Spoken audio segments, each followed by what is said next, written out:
San Diegans accomplish great things every day. We care about our neighbors and our community. We are proud of our diversity. We are resilient. We hold our leaders accountable. We live in one of the most dynamic cities in America, the San Diego Union-Tribune, telling San Diego's story for more than 150 years.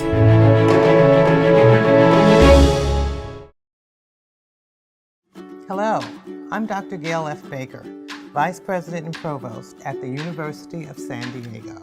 And I'm Dr. Noelle Norton, Dean of the College of Arts and Sciences here at USD. For the second year in a row, USD, along with its College of Arts and Sciences and Humanities Center, is proud to return as the presenting sponsor for the 2021 San Diego Union-Tribune Festival of Books. As a university deeply committed to the liberal arts, USD promotes a form of lifelong learning that ignites curiosity, builds critical connections across different ideas and topics by seeing them from unique perspectives. Our partnership with the Festival of Books enables all of us avid readers to come together as a community alongside renowned authors from all over the world and to dive deeply into imaginative stories and important themes. Yes, books do have the ability to open minds and hearts. On behalf of the University of San Diego, we thank you for joining us for today's program to explore the world of books with us. Enjoy the presentation.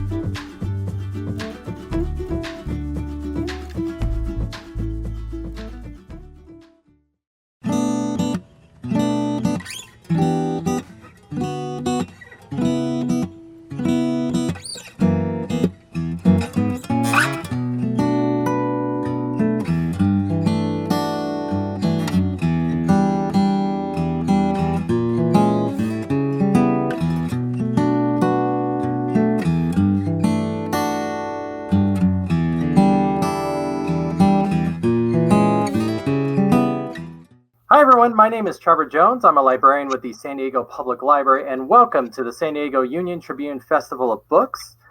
Today's panel is true crime and mystery fiction, and joining me are authors Caitlin Rother, acclaimed author of Death on Ocean Boulevard and Inside the Coronado Mansion Case, and Matt Coyle, award-winning author of the Rick Cahill novels with his latest book, Last Redemption. Caitlin and Matt, welcome, and thanks for being here. Hey, thanks for having us. Yes, thank you.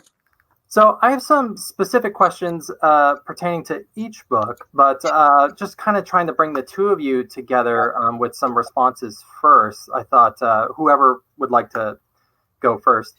Are you able to tell me a little bit about your research and your inspiration going into either one of these projects? I mean, of course, tell us in a nutshell, no spoilers, what your book is all about. What can we expect? But definitely for true crime and mystery, I definitely thought a shared quality is research. So for readers and other writers, I'm curious to know where the inspiration kind of comes together and what you have to say there. So, Caitlin, you're the queen of research. I'll start. Okay. Well, I started this book, the day that this incident hit the news, which was July 13th, 2011. It really started out, it's the Rebecca Zahow death case, which basically for people who might have been living under a rock, she was found hanging naked, bound, and gagged in an outdoor courtyard from an exterior balcony at the historic Spreckles Mansion in Coronado, California.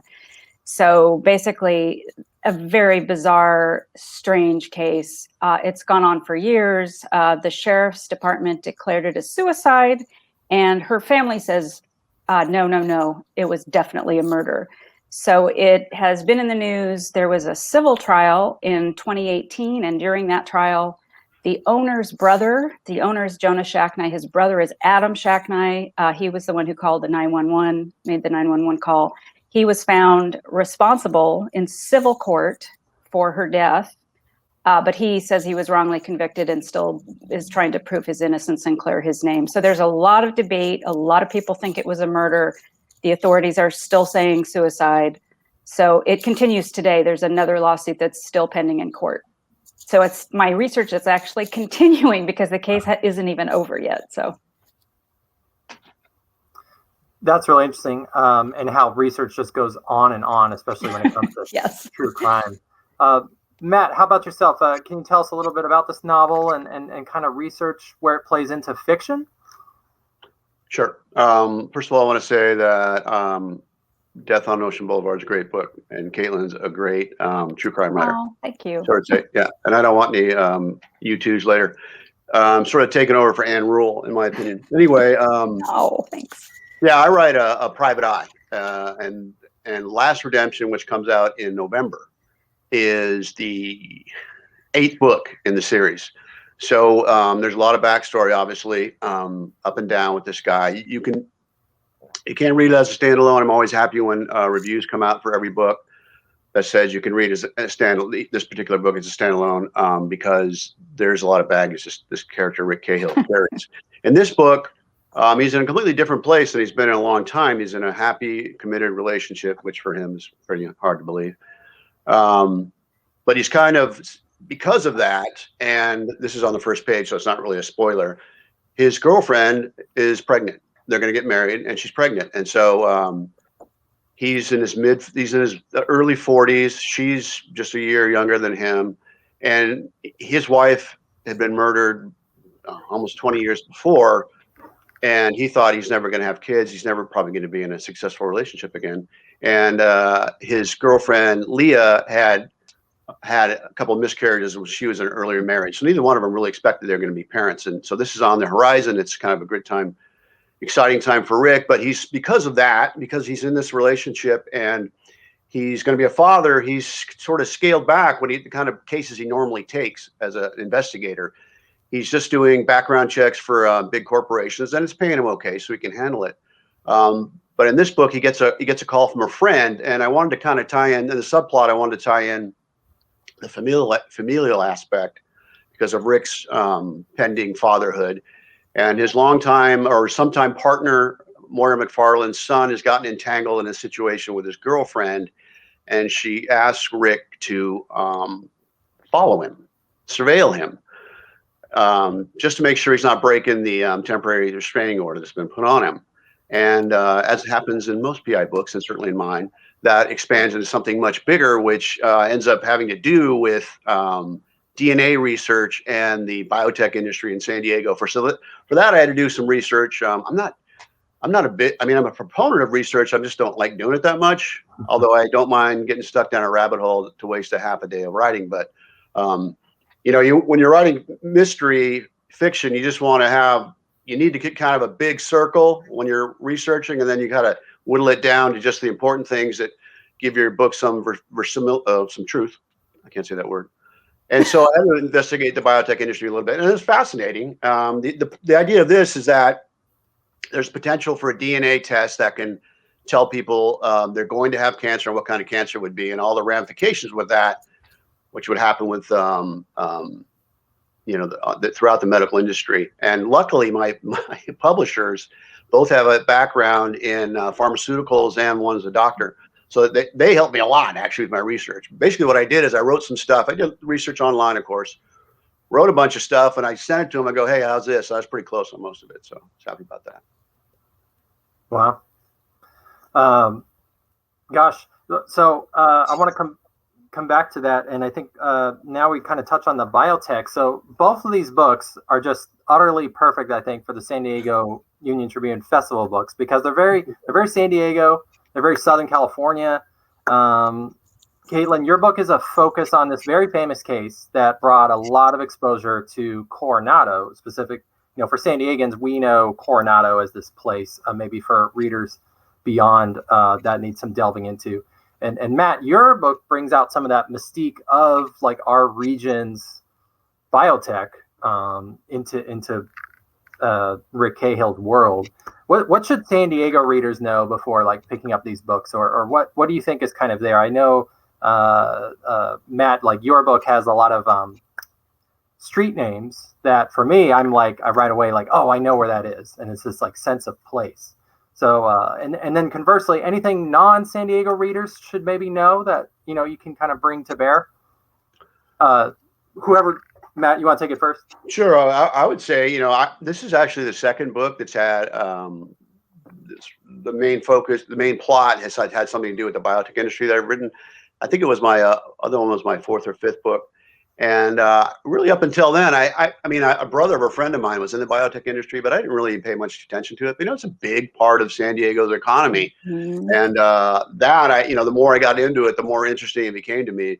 But I think if you're not from San Diego, even, it's nice to read the street names for sure. I always put those in, and then I always have to go back and check because sometimes you think, that's exactly where that is. And then you go, ooh, I was wrong. So, but I always try throughout my books, I try to kind of touch on different parts of San Diego, and some of them have been very iconic, like the Cross, Windansea Beach, other places. But it wasn't really an iconic spot in The Last Redemption, so I just touched a few areas, nice areas like Encinitas, Carlsbad, Solana Beach. So they get a little feel of the different communities of San Diego. So that'd be something I think they could enjoy, hopefully. So, and for me,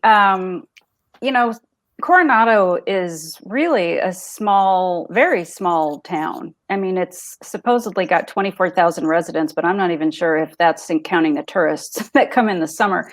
Jonah Shacknai, who bought the Spreckles Mansion way before this incident happened, bought it because it was a historic place. It was built in 1908 by the famous sugar heir, John D. Spreckles, who basically owned all of Coronado. He pretty much owned all the property.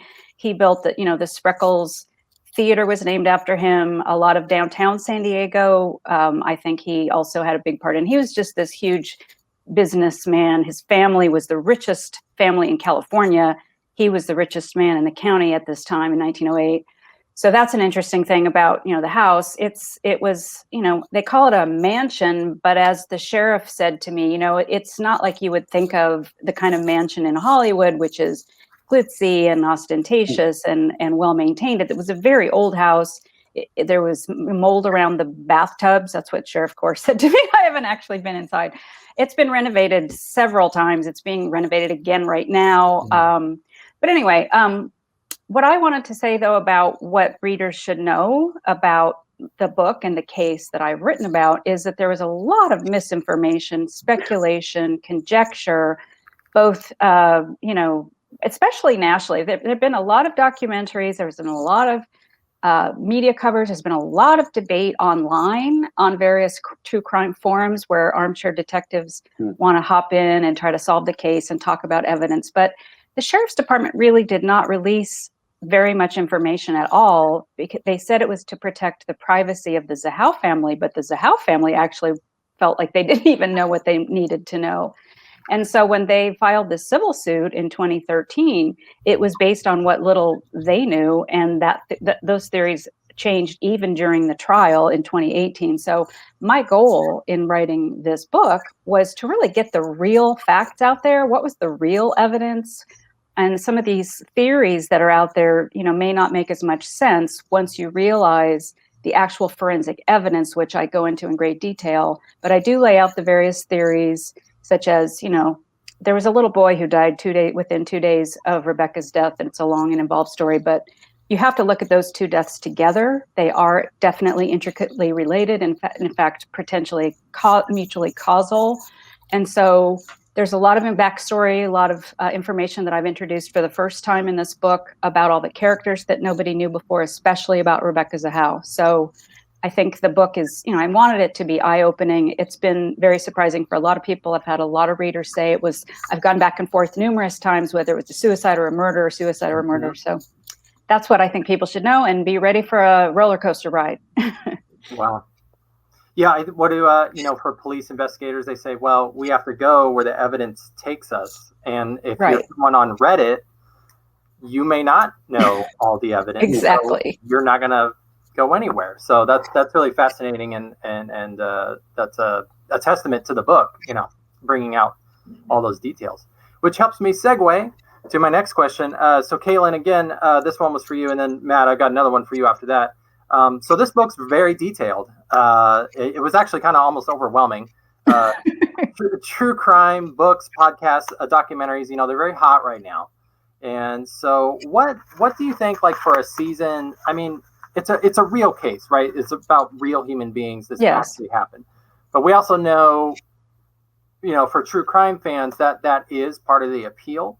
And what do you think, like, seasoned true crime folks can see with this case that makes it stand out? I know I read an interview before where you said things just don't add up. In a sense with this story, and can you kind of expand on that? I mean, there's so many ins and outs, and I think I'm just like that person you described. I went back and forth as I read the book, thinking it was suicide, then thinking it was. So can you just maybe expand on some of those themes? There's a lot there, and there's a lot in that question. So I'll try to figure out a place to start. Unanswered questions, a lot of conflicting information, holes in the evidence that don't make sense to me. I did not take a position on this case, whether it was murder or suicide, because for me personally, knowing everything that I know and looking at this case, I have the entire sheriff's investigative file, which I got from sources. I was at a luncheon the other day at the Coronado Rotary Club. They're like, was that legal? I'm like, yes, it was legal. Didn't steal the file, didn't get it in any kind of wrong way. But I do have inside information that was not released to the public and did not come out in court. And so I was able to really see what was new.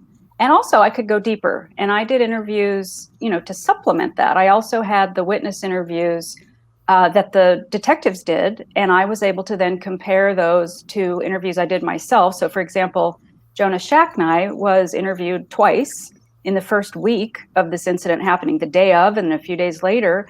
And he initially said he didn't think that Rebecca would have committed suicide and that it wasn't something she would do to him, because his little boy, just very briefly, had fallen from an interior staircase and was in the ICU with severe head injuries.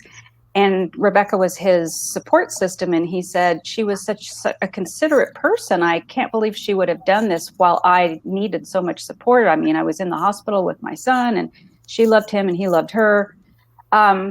But forensically, there's a lot of unanswered questions, which led me to take only one position in this book, and that is that this was a staged scene. It was either a suicide staged to look like a homicide, or it was a homicide staged to look like a suicide. And that's because I can't be 100% convinced, or even 90% convinced, frankly, that it was either one, because there are so many unanswered questions, things that don't make sense. I'll just throw out a couple. The experts for the Zahouse testified, they thought she was manually strangled. There were 2 ligature marks on her neck, not just one, but 2, those purple marks where the rope went. And she went over a balcony and was hanging supposedly 9 feet 2 inches that she fell. Why was she not partially or completely decapitated? Why were only these cartilages fractured in her neck, not, broken? Why didn't she have more severe injuries? It didn't really match what supposedly happened. She also had 4 bruises on her head, which the experts on the Zahouse side said they looked like she had been hit over the head. There was this mysterious note on the door, which is written in the third person in an angry, taunting tone. She saved him. Can you save her? No punctuation. I mean, and nobody can say what that really means.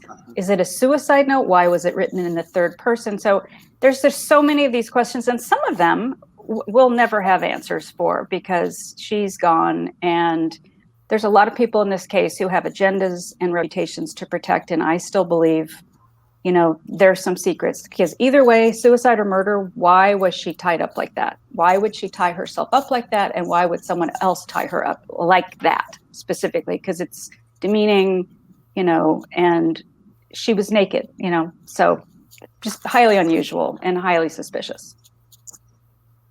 Just more and more disturbing the more, Yes, very much so. Well, thank you. For Matt, pivoting to Matt, for fans of Rick Cahill, where does this latest entry in the series kind of leave us? If you can get into that without, spoiling the story, of course. And for folks who aren't familiar with Private Detective Rick Cahill, I think you touched on it does work as a standalone. Do you set out to kind of write it that way, or what do you grapple with as you work between standalone and working within the confines of a series? And just tell us more about this complex character you've created. Sure. He's a former cop in Santa Barbara. He's from San Diego, but he was a cop in Santa Barbara. Now it's probably been about 18 years, maybe. He was only a cop for a couple of years. His wife was murdered while he was on the job. He was arrested for her murder, never tried, but never exonerated. Still, for many years, thought to be a guy who got away with murder. His father, he went back to San Diego, his hometown, and ended up working in a restaurant from his best friend, the only guy who'd give him a job at that time because he was tainted. His father, before him in San Diego, worked for the fictional La Jolla Police Department, and he'd had a similar demise where he was kicked off the force, thought to be connected to the mob. Both questions are answered in earlier books. So he's got this dark cloud that follows him. He's in this book. You asked about the standalone in a series. It's the thing I grapple with most in each book. How much to tell to new readers without ruining it for them if they're going to read this book first and then go back and read the earlier books, and you don't want to bore your continuing readers. So that is a delicate balance. Like I said earlier, I'm always happy when a reviewer says you can read it as a standalone. This particular book, once again, not a spoiler, it's on the first page. Well, I'll backtrack a second. What I wanted to do when I started this series, before I even knew I was writing a series long ago, is I wanted this guy to feel pain. I wanted everything that he did to have consequences, whether it was emotional or physical. And that's the carryover in the series, that there is, everything reverberates, everything echoes, going back to the first book. So now, all these years in, he was a cop before. He played college football, he played high school football. He played Pop Warner. He was in Golden Gloves. So he's a very physical guy. There's a lot of violence in his life. And like I said, everything adds up. And he's had concussions as a private investigator. So when this book opens, we find out that he has CTE, the pro football disease. And I gotta read it because I always mess up the last word, what it means. Encephalitis? Close. Is that it? No. Chronic traumatic encephalopathy. Oh, there we go. Thank you. That was close. So he's got that. He's holding it back from his girlfriend, and so this is the residual of all these things that have happened to him. I figured I had to take him there. This is life. This is what may happen. So he's dealing with that. At the same time, he's having the best news he's ever had in his life. He's going to be a father. So I have those two things working, and then, like I said, he's helping his friend deal with the situation with their son. So there's a lot of family stuff interwoven here, and interwoven in past tense. And so Rick's grappling with that, and he's seeing a side of his very tough sidekick, Moira. Actually, he feels like he's a sidekick to her. Moira McFarlane, who's the PI he works with sometimes, who's smart, tough, and he's seeing how having her son in a tough situation, a dangerous situation, it turns out, the effects it has on her. He extrapolates some of this out to his own life. Will he even be there for his daughter when she reaches a certain age? So it's kind of a family thing. You can hopefully read it. Of course, this book is not out yet, but I've had a couple early reviews, and I haven't had anybody complain about it series-wise. But I think you can read it as standalone. But it is sort of it's a culmination of things I didn't have in my mind in terms of physical when I started this book. Every action matters for this guy. It always comes back. That was what I wanted to have. But the idea of where he is now and being somewhat incapacitated and having really a death sentence is a very uplifting book. It's not something I really anticipated so long ago. Well, let me just say, wow. I feel like he comes to life on the page, and it makes me want to. This was my first foray into Rick Cahill here with this title. I feel very privileged to have gotten the advance copy. So for readers, it's like I'm going to go back and check it out. Well, I didn't have this in the notes there, but I guess since we have a little bit of time, I did want to ask you both, whoever wants to go first, kind of the idea of how neither work is finished in a sense. Caitlin, do you see a follow-up to this in so many ways? And for Matt, where's the series? Do you kind of have that planned out. So, Caitlin, you want to go first? Yeah, I mean, this lawsuit is still pending. I'm not sure where it's going to go. It's basically the Zahows have now sued the sheriff's department, and they're trying to get public records, trying to get more evidence to show that there was something wrong with the investigation. There's been quite a bit of criticism about the investigation being flawed, not going in all the directions that it should have or could have, and maybe now it can't, because there's certain things the train's left the station, but they still believe that Adam Shacknai did kill Rebecca, and they want to prove that and have the criminal case reopened. So that's their goal. I don't know if this lawsuit is going to work or not, but if it does, and they are able to get any records, again, I don't know what they'll find, but it's not over. And I'm still, I am actually still receiving information. This is what happens. This is what's very frustrating to me is I'll work 9 years on a book, and then I'll start getting emails from people who are like, hey, I have all these documents. I have all this information. You didn't know this, did you? And I'm like, oh, come on, where were you? Like last year. So yeah, I definitely have updated previous books. I think there will probably be some updates coming to this one as well. It just came out. So, I hope that this case is reopened, because I do feel like I think everybody wants some closure on this, the family in particular. Wow. Caitlin's writing a series and she didn't know she would in the beginning. 2 crime series in one case. Yeah, really. And there's some other things that I can't talk about right now, but hopefully there will be some updates of other kinds as well. Well, we'll look out for those. Yeah. So Matt, how about you? New series, working on this one still? More standalones? It's called Last Redemption, but I do have to say that I did sign on for 9 and 10. So I'm writing book 9 of Rick Cahill series. Don't have a title because I never do at this point. Sometimes they come to me after I've written the book. Sometimes they come to me when I've sent the book in with a bad title and the publisher says we need a better title. And then hopefully it'll come to me, but don't have a title. But once again, Rick's he's in a different place. But yeah, I at some point I'm going to write standalone, and I thought I was going to do it after this book. And then I love writing Rick Cahill. It took me 10 years to get published. I've been writing this guy for almost 20 years now. So I can't imagine not writing him, but there's certain things in the fiction side of publishing in terms of getting to the next level and not being able to really write a new series continuing series for a new publisher, things like that. Things I've talked with my publisher about. So at some point I will write a standalone and maybe a different series, but I cannot imagine not writing this guy at some point. Even though his days may be numbered here. So apparently. I have actually a couple things that I'm working on that have nothing to do with this case. If I can do that and kind of chime in here.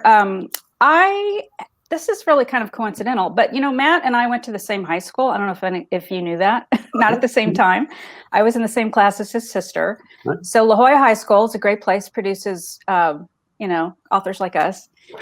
Good education. But I too have a crime novel that I published called Naked Addiction, and I'm currently working on a sequel and to get that published. And I don't know if this is coincidence or not. Probably not, because San Diego does have a thriving biotech industry. Mine is also a biotech theme. I didn't know that about Matt's book. So before, I've been working on this book for many, many years. So just in case anyone might think otherwise.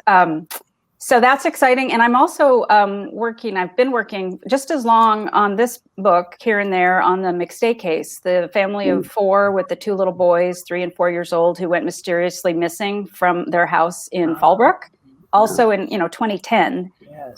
There was a death penalty trial finally where there was a conviction with the father of the family's business partner. But there's a lot about this case that I think still has not really come out. There's no book by any published, professional author on it. And I really think it deserves a full, comprehensive, authoritative deep dive into that as well. And coincidentally, same sheriff's department, San Diego Sheriff's Department, worked on that for the first few years, and then it ended up being picked up by the San Bernardino County Sheriff's Department once their bodies were found in the desert. So anyway, I don't want to say too much. It's a well-known case, but those two things I am working on. And I also wanted to say that Matt is also a great author and award-winning author. I don't care whether he said no Me Too's or not. Thank you. That's one question, Caitlin. I don't know how we are in time. So you can cut it if we don't have time. But I watch true crime all the time, and the older I get, the more it affects me. I realize. I mean, I do it for research in some ways and ideas, but the pain of the victims and the ones left behind really starts to affect me much deeper than it used to. Does that happen to you when you're digging into this research and reading about it? Yeah. I actually was really excited to get a different book contract on the San Diego Zoo's Frozen Zoo, which I was working on. And unfortunately, I worked on it for a whole year, and it was really interesting about trying to save the planet, and species. And it was fascinating. And then unfortunately, COVID hit. The contract was canceled. I'm hoping to get that picked up again. But it was nice to have a break from the death and the murder and the suicide and so definitely. I can't even watch much true crime on TV because, I'm kind of I'm in it all the time. I want a break. People are like, have you seen this? I'm like, no. So there's a lot of it. Yeah, there is a lot of it. I mean, more and more. Yeah. There's a lot of violence in our society, too much violence in our society, which is why, even in my true crime books, I keep the gore to zero as much as possible. What few graphic details are absolutely have to be told, but otherwise it's all psychological because I don't want to write a book I don't want to read. Right. Yeah. Wise words. Thank you. Well, all around. Thanks to both of you for being here with me. It's great. Yeah, thank you. A lot for readers at the Public Library, San Diego Public Library, and readers at the Union-Tribune Book Festival to look out for. We've got Caitlin Rother, Death on Ocean Boulevard, Matt Coyle, Last Redemption, a Rick Cahill novel. Thank you both so much for joining me. For folks watching, you can purchase the author's books from our indie bookseller partners. That's at bookshop.org. And I think you can read it below /shop/SDFOB. Also, I need to mention, please consider supporting the San Diego Council on Literacy by visiting literacysandiego.org. Tremendous work they're doing there. You can continue to join us for a full program of author panels, exciting demonstrations, and live entertainment streamed entirely online. All videos will be available on sdfestivalofbooks.com. Thank you all so much for watching. Again, I'm Trevor Jones. I'm a librarian with the San Diego Public Library. Thank you for joining us. Bye-bye. Thanks, Trevor. Thank you.